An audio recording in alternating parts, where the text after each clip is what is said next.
Bien, bonsoir à toutes et à tous. Merci pour votre présence à ce dernier conseil municipal pré-estival. On se reverra à la rentrée, comme tout le monde. Je vais faire l'appel, comme de coutume. Grandchamp Jacques présent. Walker James, pouvoir Christelle Godet. Godet Christelle. Présente. Guédon Éric. Giraud Dominique. Hénard Machet Pascal. Le Rouillet Alexia. Barthes Georges. Degnaud Sylviane. Girardot Marie-Claude, pouvoir à Sylviane Degnaud. Tournier Gilles. Baratet Robert. Merci Robert d'être présent ce soir. Grobel Françoise. De Curninge Philippe. Grobel Bernadette. Dufour Nelly. Ménet Julien Marc, pouvoir à Dominique Giraud. Commandant Dominique, pouvoir à Stéphanie Arandel. Coulombel Jérémy, pouvoir à Alexis Lerouillet. Raffos Valérie, pouvoir à Georges Barthes. Debouy Jonathan, pouvoir à Éric Guédon. Arandel Stéphanie. Giglet Elisabeth. Sigvald Claude, pouvoir à Brigitte Perrault. Perrault Brigitte. Dagan Jean-Marc, pouvoir à Elisabeth Giglet. Duvent Noël. Et Deschamps Charlotte, pouvoir à Noël Duvent. Le quorum étant largement atteint, on peut valablement délibérer et statuer. Je vous propose, comme à l'accoutumée, de solliciter Françoise Grobel pour assurer le secrétariat de ce conseil municipal. Est-ce qu'il y a des gens qui sont contre, qui s'abstiennent? Encore un succès de plus pour Françoise. Merci. Le procès-verbal du conseil municipal du 26 mai 2025, vous avez eu le temps de le compulser. Est-ce qu'il soulève des commentaires, des questions? Pas de commentaires, questions. Je soumets au vote. Qui est contre? Qui s'abstient? Adopté, approuvé à l'unanimité. Je vous remercie. L'état des délégations, est-ce qu'il soulève des questions, des interrogations? Pas de questions, pas d'interrogations. On poursuit avec la première délibération de la soirée, délibération d'administration générale concernant l'installation d'un nouveau conseiller municipal. Voilà, c'est bien, là, on est presque bon. Voilà. D'un nouveau conseiller municipal et modification du tableau du conseil municipal. Donc, M. Christophe Méchaud, conseiller municipal de la liste publiée en Fion Nouvel Horizon, a transmis sa démission en date du 20 mai 2025. En application de l'article 270 du Code électoral, le candidat venant sur une liste immédiatement après le dernier élu est appelé à remplacer le conseiller municipal élu sur cette liste, dont le siège devient vacant pour quelque cause que ce soit. Madame Charlotte Deschamps, suivante sur la liste susmentionnée, a été contactée par le maire, par écrit. Elle a accepté de siéger au conseil municipal par un courrier reçu le 2 juin 2025. Le conseil municipal est invité à prendre acte de l'installation de Madame Charlotte Deschamps, conseillère municipale, et du nouveau tableau du conseil municipal annexé. Je souhaite donc la bienvenue à notre nouvelle conseillère qui, pour sa première, a donné pouvoir. Donc, je pense qu'elle a été prise un peu de court par ce premier conseil. Donc, j'espère qu'on aura le plaisir de la retrouver au conseil municipal de septembre.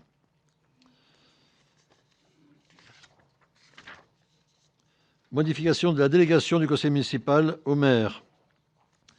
Donc, parmi les délégations que le conseil municipal peut confier au maire, l'article L2122 du Code général des collectivités territoriales prévoit celle chargeant le maire en tout ou partie et pour la durée de son mandat de procéder dans les limites fixées par le conseil municipal à la réalisation des emprunts.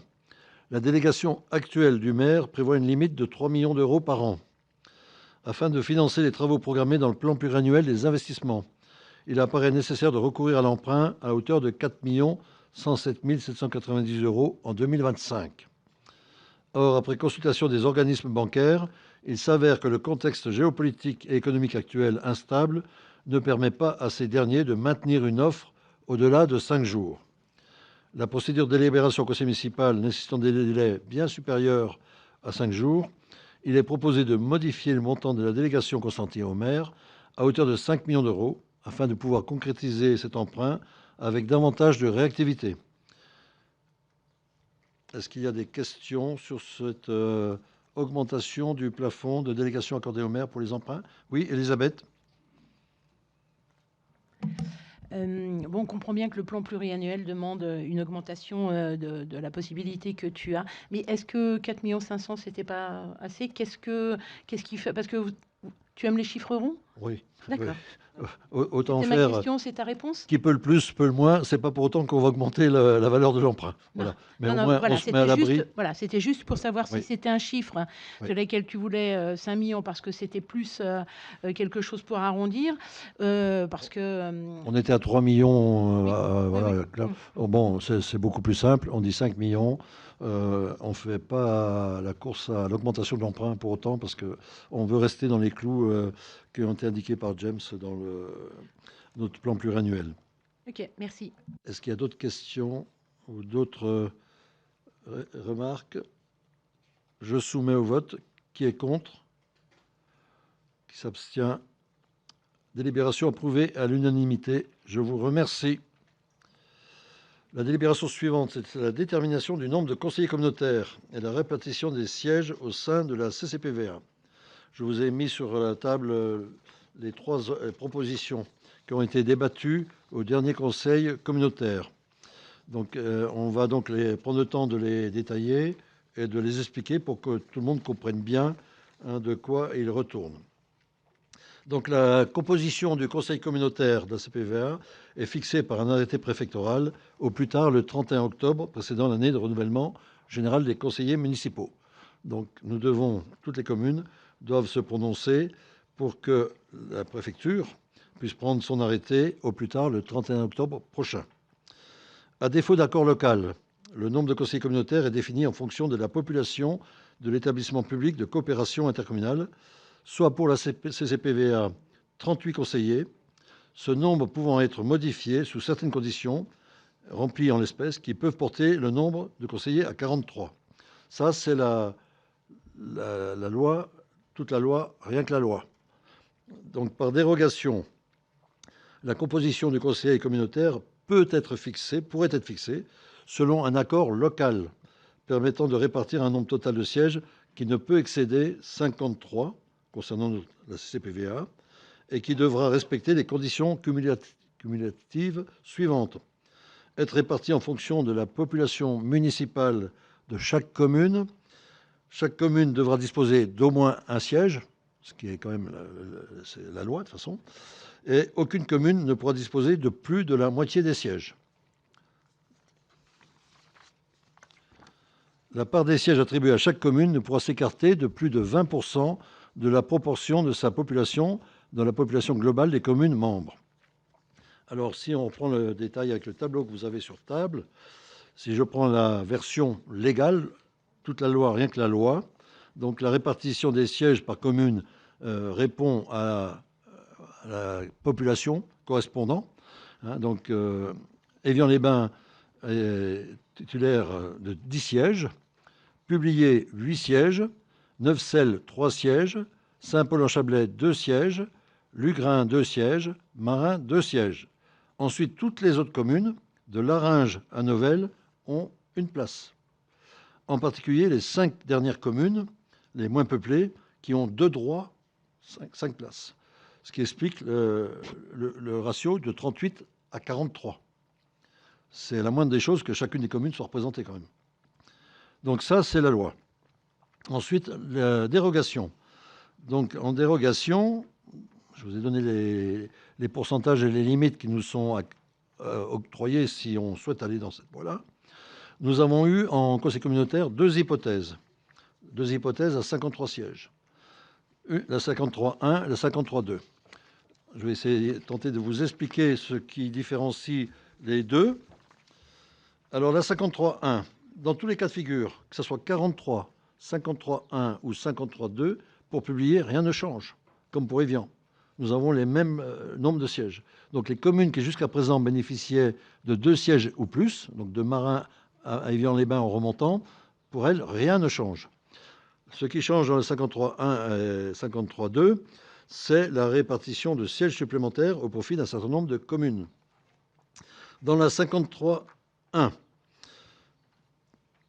Lugrin gagne un siège, Marin gagne un siège, Larain gagne un siège, Abondance gagne un siège, Féterne, Maxilly, Bernex, Champange, Châtel, Vacheresse, Saint-Gingolph et Vinziers gagnent un siège. La situation est inchangée pour la Chapelle d'Abondance, pour Thollon-les-Mémises, Chevesneau, Meillery, Bonnevaux, Novelle, qui restent à un siège. Donc l'idée de cette répartition à 53-1 était d'apporter plus de représentation à toutes les petites communes qui en étaient dépourvues. Ce qui en soi était plutôt louable. Donc cette option 53.1 pouvait s'entendre. Ensuite, on a une deuxième proposition qui est intervenue, la 53.2. Donc je rappelle que rien ne change pour les premières communes, hein, sauf que Neufcelles gagne un siège, Saint-Paul-en-Chablais gagne un siège, Lugrin gagne un siège, Marin, les autres restent à l'identique, mais ça fait perdre à Vacheresse un siège, à Saint-Gingolph un siège, à Vinziers un siège, les autres restant à l'identique, de la Chapelle d'Abondance à Novelle. Donc on a eu un certain nombre de débats, Elisabeth peut en témoigner, en bureau et en conseil communautaire. Donc en conseil communautaire, on a eu une majorité pour le 53.2. Moi, ça c'est mon opinion, hein, après je vous soumettrai à votre vote. Hein. Ce qui me perturbe, c'est qu'on ait deux options, hein, et une dernière qui sort du chapeau, et que ça entache pour moi la 53.1 qui pouvait ouvrir un certain nombre de choses. Et que je veux bien qu'on privilégie certaines communes, mais au moins des communes qui apportent quelque chose à l'intercommunalité. Et quand le maire d'une commune ne participe pratiquement à aucune séance de l'intercommunalité, je trouve quand même un peu fort de café qu'on lui octroie un siège supplémentaire. Donc il y a un moment, je pense qu'il faut avoir un minimum de respect et de dignité pour notre fonction d'élu. Moi, ce que je redoute, c'est que les deux options 53 finissent par faire dire à nos gens, à nos administrés, ben voilà, c'est encore du tripatouillage. Donc dans ces conditions, je sais qu'Elisabeth avait partagé cet avis avec moi en bureau et en conseil communautaire. Moi, je propose qu'on s'en tienne à la loi. Comme ça, c'est absent de toute critique. Toute critique. Voilà, donc je souhaitais qu'on en débatte et que vous donniez votre point de vue avant qu'on délibère sur laquelle des trois options on veut porter. Elisabeth, oui, les collègues qui souhaitaient le 53.1 ou le 53.2 disaient qu'en fin de compte, ils souhaitaient un conseiller communautaire parce que c'est compliqué pour un maire d'être à toutes les commissions. Ce qui, sur le fond, est faux, puisqu'on peut très bien demander à un adjoint de représenter sa commune.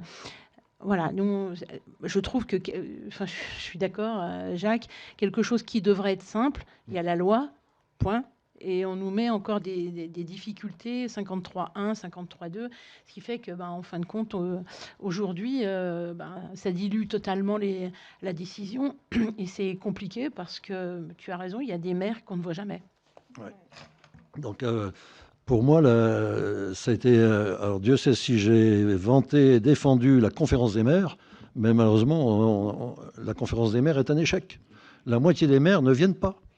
Donc, une intercommunalité ne peut pas fonctionner correctement dans ces conditions-là, malgré toute la bonne volonté, hein, je dis bien, hein, en particulier par les membres du bureau, hein, il n'y a pas de doute. C'est pour ça que j'ai toujours essayé aussi d'être solidaire des décisions du bureau, même si de temps en temps, ben, ça nous amène des discordances intracommunales, mais j'ai toujours considéré que c'était de mon devoir d'avoir une certaine solidarité avec le bureau. Donc, je pense qu'il faut qu'on soit, je vais dire, à la hauteur, hein, des enjeux. Après, j'entends hein, qu'il y a beaucoup de commissions, il y a beaucoup de choses. Alors, il faut peut-être se poser la question, est-ce qu'il n'y a pas trop de commissions et qu'il n'y a pas trop d'études et de travaux plus ou moins utiles, voire même inutiles? Je pense qu'on pourrait là-dessus, il faudra retravailler ce sujet-là, quelle que soit la gouvernance de la CPVA à venir en 2026. Ça sera des sujets devant nous. Hein, tout comme il y aura un sujet devant nous sur le format des futures intercommunalités. Hein. Bon. Donc, mais je considère que si on doit avoir un débat un jour sur les futures intercommunalités, il faut que la CCPVA soit forte, parce qu'on ne peut pas négocier en situation de faiblesse. Il faut qu'on soit très fort et qu'on fasse jeu égal avec nos voisins. Hein, sinon, on se fera laminer dans toute discussion. Et moi, c'est ma préoccupation aujourd'hui. Voilà. Est-ce qu'il y a d'autres commentaires, interrogations? Non, c'est clair pour tout le monde? Oui, Dominique? Mets le micro. Oui. Moi, je ne sais pas pourquoi on voterait pour avoir plus d'élus alors que des fois, on a du mal à avoir le quorum. Donc, pour moi, ça me sidère, quoi. Ça ne sert à rien d'avoir plus d'élus s'il n'y a personne qui vient au conseil. Oui, oui, oui. Il y a plein de sujets, mais bon, on n'est pas une intercommunalité atypique. Hein, c'est dans toutes les intercos qu'on a des difficultés. Hein. L'herbe n'est pas plus verte ailleurs, hein, on le sait bien. Maintenant, je pense que sur la gouvernance hein, de notre intercommunauté, il faut vraiment qu'on redonne le pouvoir aux maires, mais il faut que les maires y croient déjà. Hein, donc il y aura un renouvellement quand même assez conséquent hein, des maires en 2026. Donc il faut que les nouveaux élus reprennent vraiment le bâton de pèlerin et que l'intercommunauté fonctionne. C'est aussi à retravailler sur les compétences. On a déjà commencé. Hein, bon, ça va peut-être pas aussi vite qu'on souhaite, mais les choses avancent. Il y a beaucoup de choses qui avancent. Hein, donc tout n'est pas non plus à jeter. Il ne faut pas exagérer. Mais c'est important qu'on rediscute un peu de tout ça. Et mon credo, c'est la mutualisation. Les maires croiront à l'intercommunauté quand l'intercommunauté leur apportera des choses concrètes. Les choses concrètes pour les maires des petites communes, c'est comment je me débrouille, moi, maire d'une petite commune, si j'ai plus ma secrétaire pendant 3 semaines. Et c'est là que l'interco doit apporter, dire une réponse.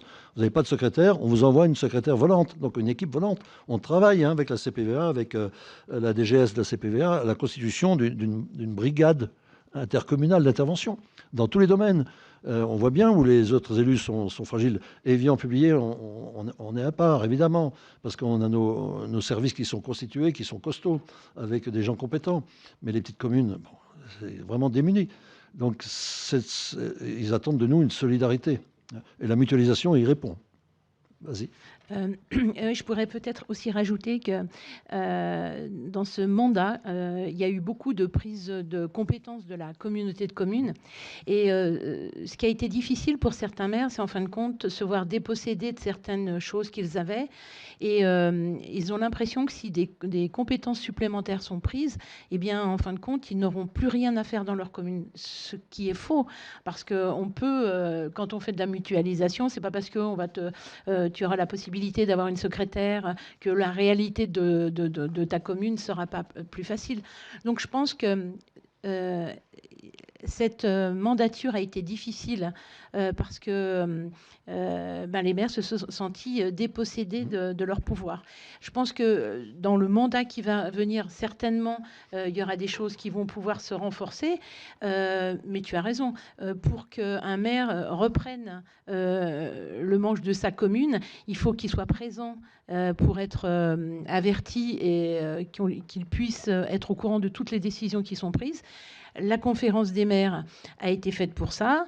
Je pense, Jacques, qu'on a fait quand même beaucoup d'efforts. On a essayé de les faire à 8h30, à 11h30, après le bureau, avant le bureau, à 14h, à 16h30, à 19h.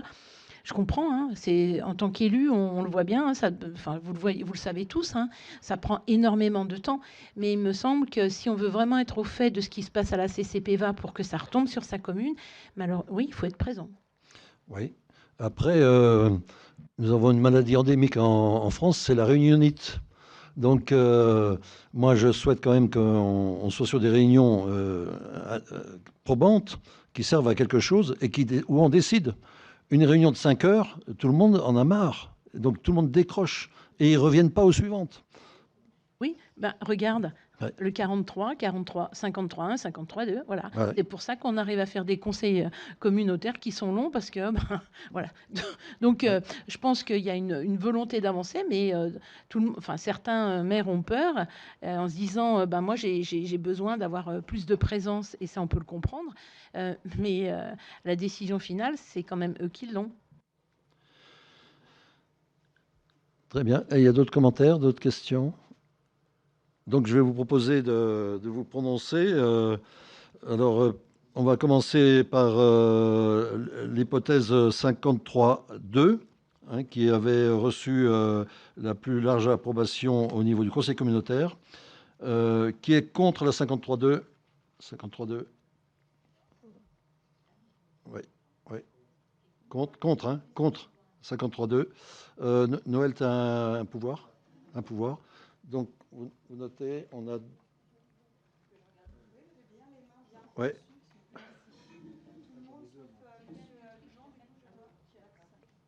Vous comptez les pouvoirs, hein? Ah oui, Ouais. moi j'ai le pouvoir aussi. Ouais.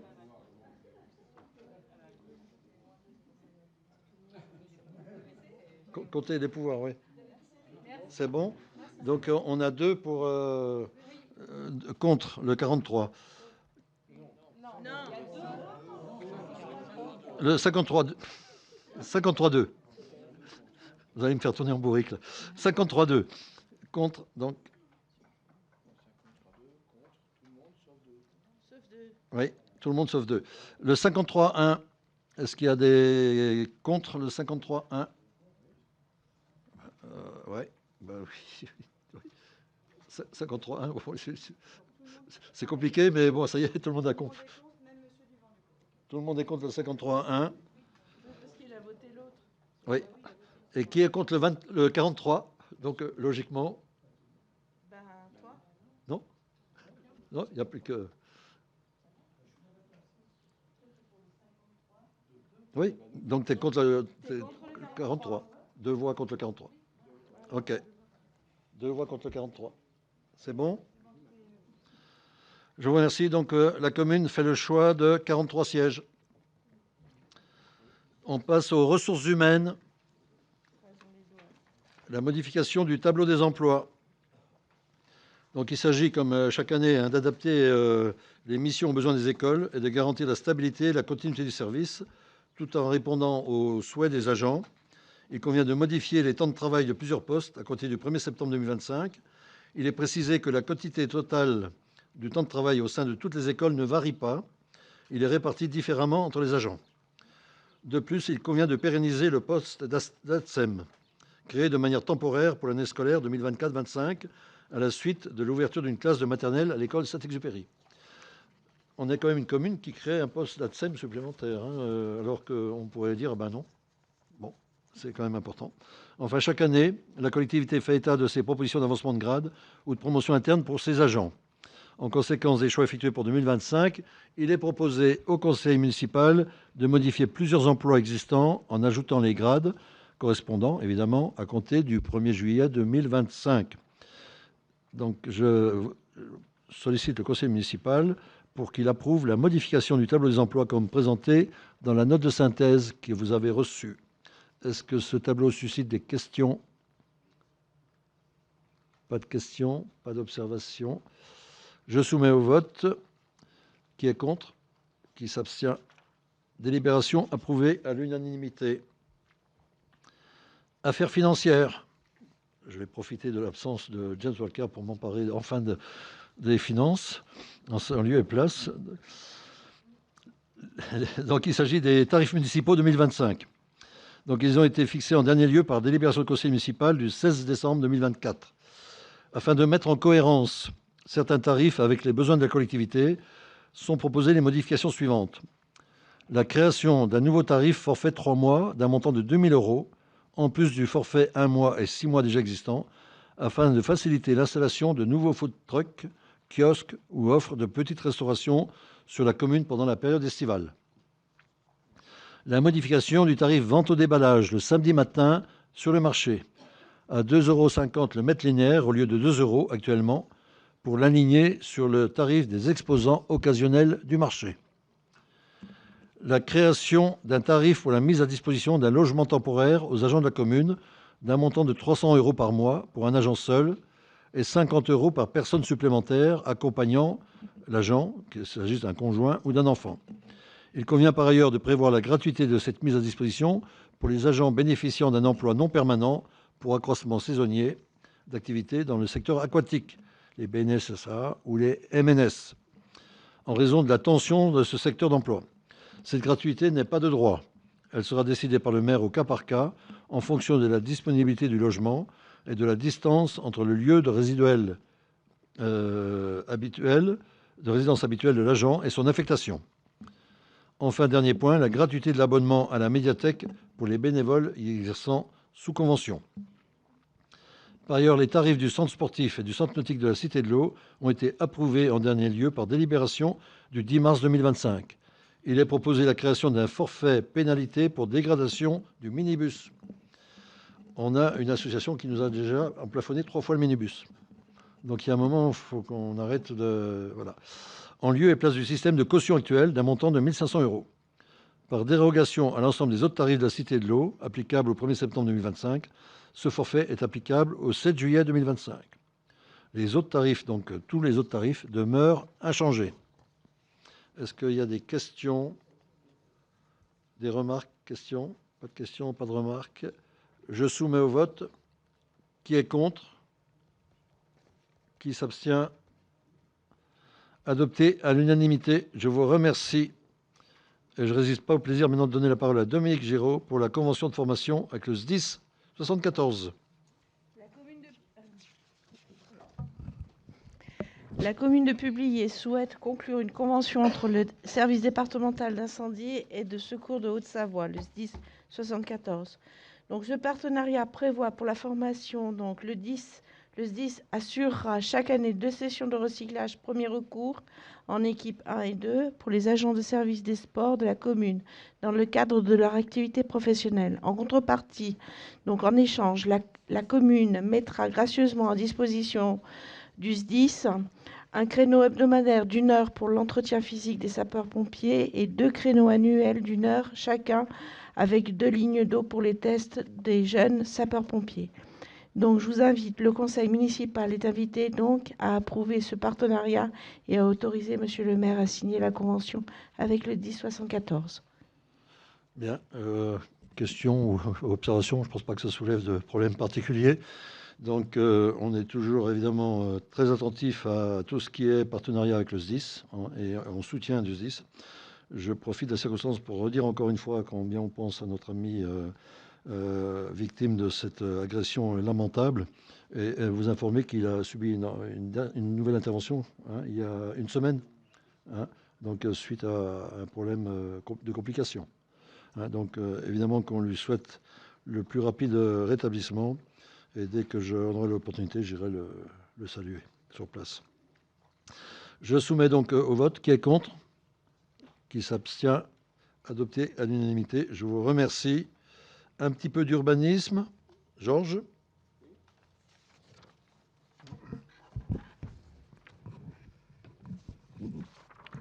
Donc je vais pas tout vous lire parce qu'il y en a 3 pages. Je vais vous lire un petit résumé des motifs parce que ça va être un peu long sinon.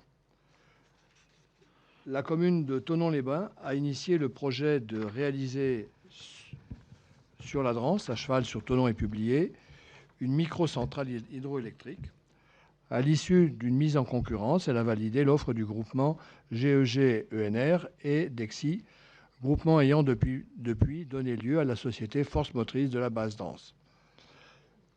Dans ce cadre, cette société a souhaité sécuriser des droits fonciers situés pour l'essentiel sur des parcelles appartenant à la commune de Thonon-les-Bains et auxquelles se rattache par l'effet du droit la partie rive gauche du lit de la Drance située au droit des dites parcelles. Sur l'autre partie du lit de la Drance, en rive droite, appartenant à la commune de Publier, la société a souhaité également sécuriser une servitude d'appui au droit de la parcelle AX 808. À cet effet, la société a proposé de conclure un accord dont les éléments essentiels sont précisés ci-après, vous lirez l'intégralité, il est indiqué que cet accord a été inclus dans un pacte plus global de promesses de bail emphytéotiques et de servitude qui a également été conclu avec la commune de Thonon-les-Bains. Une promesse de bail emphytéotique a ainsi été signée le 3 mars 2022. Depuis, le projet a connu des évolutions afin d'obtenir des autorisations préfectorales finalement délivrées les 19 et 20 février 2025. Ça a pris 3 ans. Ces évolutions et autorisations nécessitent en conséquence de revoir le contenu de la promesse de bail ainsi que le projet définitif de bail emphytéotique. Vous avez donc pu prendre connaissance des modifications dans le dossier du conseil municipal de ce jour. Le conseil municipal est donc invité à approuver cette servitude et à autoriser monsieur le maire à signer les actes y afférents. Donc vous avez dû avoir tous les documents correspondants. Monsieur le maire. Bien, donc la commune de Publier n'est pas du tout impactée par on a juste ce petit bout de parcelles et de servitude. C'est le seul point qui nous concerne sur le débat actuel sur cette microcentrale qui soulève quelques petits sujets de la part de nos amis protecteurs des poissons et de la pêche. Ok. Bien. Qui est contre? Qui s'abstient? Robert Baratet, vote contre.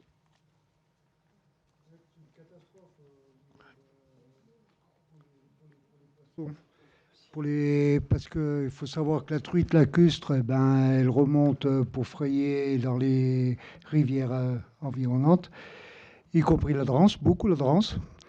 Et puis le problème de cette centrale, si on va les autoriser à monter. Par contre, toutes les petites qui retournent au lac après derrière, il y en a beaucoup qui vont passer à travers les grilles et qui vont passer dans les turbines. Donc derrière, on pourra mettre carrément les boîtes et prendre le hachis tout près, quoi. Et ça, c'est malheureux parce que ça ne va pas dans le sens quand on parle d'écologie ou autre, et de défense de la nature et puis du milieu aquatique, quoi. Voilà pourquoi je suis contre.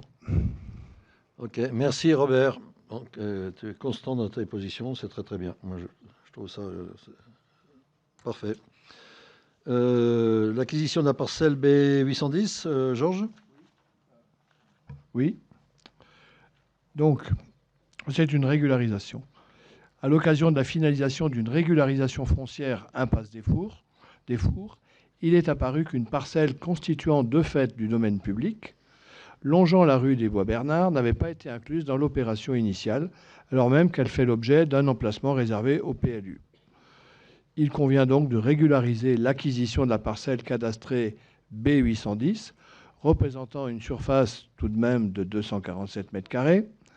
Il est précisé que la valeur de cette parcelle n'a pas été estimée par les domaines, car sa valeur est inférieure au seuil de consultation fixé à 180 000 €. L'acte d'acquisition sera reçu par l'étude de maître Fumex Vaillant-Weber, notaire à Évian, aux frais de la collectivité. Le conseil municipal est invité à approuver l'acquisition à l'euro symbolique de la parcelle cadastrée B810 en vue de son incorporation dans le domaine public. Monsieur le maire.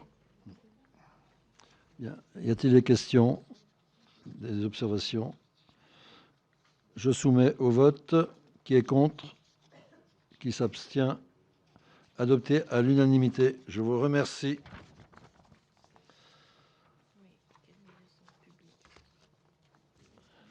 Nous en avons terminé. Je ne vais pas prolonger cette lente agonie sous la chaleur, la canicule. Donc, je voulais simplement vous donner communication d'un courrier que je vais adresser à l'auteur d'une pétition pour la baignade des chiens. Donc, sujet du moment. Donc, on a reçu une pétition en mairie. Madame, le 20 juin 2025, vous avez déposé en mairie une pétition pour réclamer une autorisation de baignade pour les chiens sur la commune de Publier. Vous indiquez que cette pétition de 643 signatures est portée par des habitants de la commune et de ses environs. Votre démarche appelle de ma part un certain nombre de commentaires sur le fond et sur la forme. Sur le fond, l'arrêté interdisant la baignade des chiens du 15 juin au 15 septembre a été pris à l'issue de 2 années d'expérimentation estivale de points de baignade canine. Nous avons d'ailleurs été la seule commune lémanique à tenter de trouver une solution, car nous ne mésestimons pas le bien-être de vos animaux de compagnie. Force est de constater que ces 2 expérimentations, non seulement n'ont pas été concluantes, mais ont eu l'effet d'attirer sur notre seule commune tous les propriétaires de chiens de la rive lémanique, dont hélas une grande majorité ont fait d'autant plus preuve d'incivilité qu'ils n'étaient pas résidents de la commune. Cet arrêté a aussi été pris pour garantir la salubrité publique et la santé des très nombreux usagers de notre plage et de notre rivage en période estivale, la baignade ne se limitant pas à la seule plage. La très grande majorité des publiérins approuvent notre décision et ne souhaitent pas que nos enfants et petits-enfants aient à se déplacer sur un rivage souillé, ce qui me semble largement compréhensible. Sur la forme, je ne peux que regretter que vous n'ayez pas cru devoir assister à la réunion publique organisée le 10 juin dernier pour porter vos doléances publiquement, ce que j'aurais apprécié compte tenu de votre bref passage de conseillère municipale. En choisissant d'organiser une pétition, vous avez privilégié la facilité, mais vous avez aussi et surtout dénaturé votre démarche. En effet, sauf à considérer que Madrid, Rome, Toronto, Chicago, Dallas, Rio de Janeiro, etc., se situent dans les environs de la commune de Publier, comme vous le précisez dans votre courrier, quel crédit peut-il être accordé aux 90,20% de non-publiérins signataires de ce document, qui se répartissent sur 180 communes et dans 23 pays? Au total, seuls 63 signataires de la commune, y compris ceux se réclamant du hameau d'Amphion, partagent votre souhait, soit 0,76% de notre population.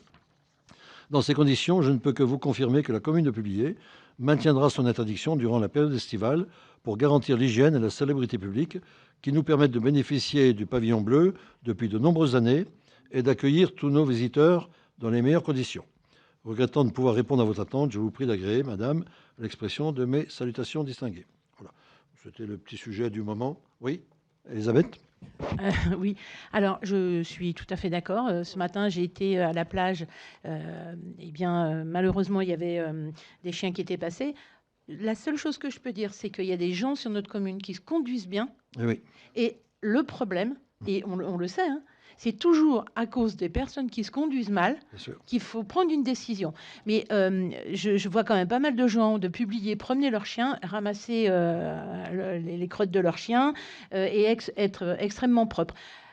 Malheureusement, cette décision est prise parce qu'il y a des gens qui se conduisent mal. Mais je voulais aussi dire que je ne sais pas qui a écrit cette lettre, je ne veux même pas le savoir, ça ne m'intéresse pas trop. Mais les gens qui se conduisent bien, encore une fois, doivent subir quelque chose qui ne l'est pas de leur fait. Voilà, je voulais juste dire ça, mais je pense que quand je dis ça, j'enfonce des portes ouvertes parce qu'on est tous d'accord que quand les gens se conduisent bien, voilà. Après, moi, je voudrais préciser quand même que le recours à la pétition sur le site change.org, en général, ça nuit complètement à l'objectif. Ça a été le cas pour le projet portuaire il y a 3 ans. Aujourd'hui, c'est pour les chiens. Franchement, comment voulez-vous expliquer aux publiérins que des gens de Toronto, de Las Vegas s'émeuvent du problème des chiens sur la plage d'Amphion? Ça ne fait pas très sérieux, quoi. Donc, c'est ça que je lui reproche à cette personne. Alors qu'on organise des séances publiques quand même, pour qu'elles viennent et s'exprimer. Il y a une dame qui s'est exprimée en séance publique. Elle, d'ailleurs, a très bien parlé de ce qu'elle avait à dire. Hein. Et je l'ai revue après pour lui dire on va essayer de trouver des alternatives. Mais voilà une personne intelligente. Et je suis convaincu que cette personne-là, elle est exemplaire avec son chien. Bon. Mais encore une fois, on a malheureusement... Alors, je ne vous dis pas pour les employés communaux aussi. Hein. Bon. Bah, ça a toujours existé, ça existera toujours, malheureusement. Enfin, voilà. C'était important. Quelques petites informations avant qu'on se sépare. Donc, on a eu les 30 ans du centre sportif, qui ont duré plus d'une semaine. 4200 visiteurs, donc beaucoup de belles choses, de belles réalisations. Je voudrais vraiment saluer le travail, puisque je n'ai pas eu l'occasion de le faire personnellement, j'étais absent moi une partie de la semaine sur Paris, pour raisons professionnelles. Donc je voudrais vraiment dire un grand coup de chapeau à tous les organisateurs de ces 30 ans, à commencer par nos associations, qui ont vraiment joué le jeu, toutes nos associations sportives, qui ont été admirables. Bon, les plus grandes qu'on connaît, mais toutes ont vraiment participé. Il y a eu un enthousiasme, les parents étaient là aussi, donc le succès était au rendez-vous. Un grand coup de chapeau à nos associations, c'est important de le dire. Et puis un grand coup de chapeau aussi à tous nos personnels, du centre sportif, de la communication, hein, qui ont fait vraiment le travail pour que cet événement soit une belle réussite. Donc, je veux leur dire que je suis fier d'eux, d'elles et d'eux, hein, et que ça fait du bien de temps en temps d'avoir ce genre de satisfaction dans l'univers impitoyable que nous connaissons par ailleurs. Quelques autres informations. Cet après-midi, nous avons eu 3 heures d'échange avec la nouvelle sous-préfète, Madame Caron, hein, donc, qui a pu prendre connaissance de tous les sujets de la commune et mesurer qu'entre Évian et Thonon, Publier est une commune essentielle et qu'elle doit prendre sa part au succès du Chablais, hein, n'est-ce pas? Donc on a évoqué tous les sujets sans modération, sans retenue, parce que Madame Caron a son franc-parler, sa détermination, ce qui est plutôt une bonne chose pour nous, ce qu'on attend de l'État, hein. Donc j'espère qu'elle sera vraiment en appui sur toutes les décisions, tous les dossiers dans lesquels on attend une décision. Enfin, je vous rappelle que le 13 juillet, nous avons la guinguette traditionnelle et qu'avant la guinguette, vous êtes tous invités donc, pour la visite du chantier de la salle des fêtes. Vous avez vu que la grue a été enlevée aujourd'hui. Et le 14 juillet, bien sûr, la cérémonie traditionnelle du 14 juillet. Voilà. Je vous souhaite à toutes et à tous un très très bel été.